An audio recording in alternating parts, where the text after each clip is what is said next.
Hello guys, स्वागत है आप सबका। तो आज हम बात करेंगे कि एक एक्सेस स्टॉक्स की जिसके अंदर बड़े ब्रोकरेज ने जो है बड़ा टारगेट दिया है।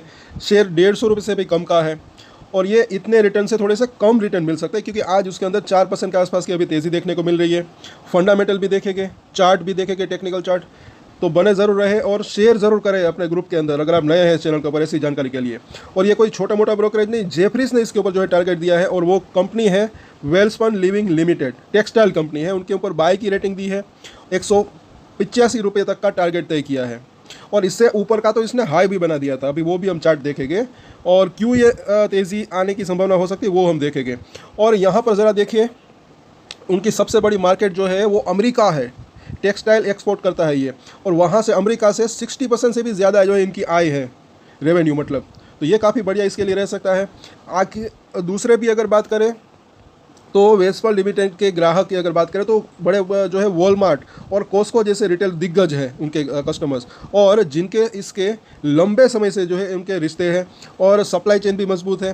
कंपनी अब आगे अगर बात करें, कंपनी अब यूके, यूरोप, खाड़ी देश यानी कि जीसीसी, जापान, ऑस्ट्रेलिया और न्यूजीलैंड जैसे क्षेत्रों में भी तेज़ी से विस्तार कर रही है।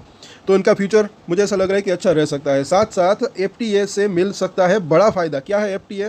तो जेफरीज का मानना है कि भारत और अमेरिका एवं जो है यूरोपीय यूनियन के बीच संभावित फ्री ट्रेड एग्रीमेंट यानी कि एफटीए से इन कंपनी को इसको जो है बड़ा फ़ायदा मिल सकता है, जैसा यूके के साथ एफटीए में हुआ है मतलब। और आगे कुछ चुनौतियां भी, तो ये भी ज़रा इसके अंदर मेंशन किया हुआ है कि ब्रोकरेज ने चेतावनी दी कि अमेरिका में टैरिफ को लेकर अनिश्चितता बनी हुई है और फिलहाल भारत को चीन जो है 30% की तुलना में कम 10% टैरिफ देना होता है, लेकिन स्थिति साफ न होने से ग्राहक ऑर्डर देने में देर कर सकते हैं और इससे लागत का दबाव वेल्सपन पर आ सकता है। तो ये इसकी कुछ चुनौतियां हैं। आगे भी ज़रा देखें, फिर भी उम्मीदें मजबूत। तो इसके बावजूद जेफरीज को वेल्सपन की ग्रोथ पर भरोसा है। कंपनी ने नए प्रोडक्ट्स, ये ज़रा देखिए, ये इसके लिए फ़ायदेमंद हो सकता है, नए प्रोडक्ट सेगमेंट में कदम रखा है और ब्रांडेड बिजनेस को मजबूत कर रही है। और 2025 से 28 के बीच ईपीएस के अंदर जो है 18% की सालाना ग्रोथ की उम्मीद जताई गई है। और हालांकि ये भी ज़रा देखें, FY26 जो है थोड़ा कमज़ोर रह सकता है और पहली जो है छमाही FY26 की, उसके अंदर कम रेवेन्यू और मार्जिन की आशंका है, लेकिन दूसरी छमाही में आगे रिकवरी की उम्मीद है। और जेफरीज के अनुसार ईबिटा में 12% की सालाना ग्रोथ देखी जा सकती है। और कंपनी की बैलेंस शीट में जो है वो मजबूत है, डिविडेंड पॉलिसी स्थिर है और आरओई की अगर बात करें तो 15 से 19% में रहने का अनुमान है।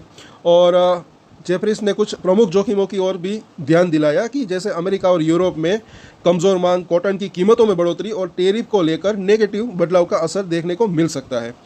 तो जो है प्लस और माइनस मतलब कि पॉजिटिव और नेगेटिव दोनों ही चीज़ यहाँ पर दी गई है।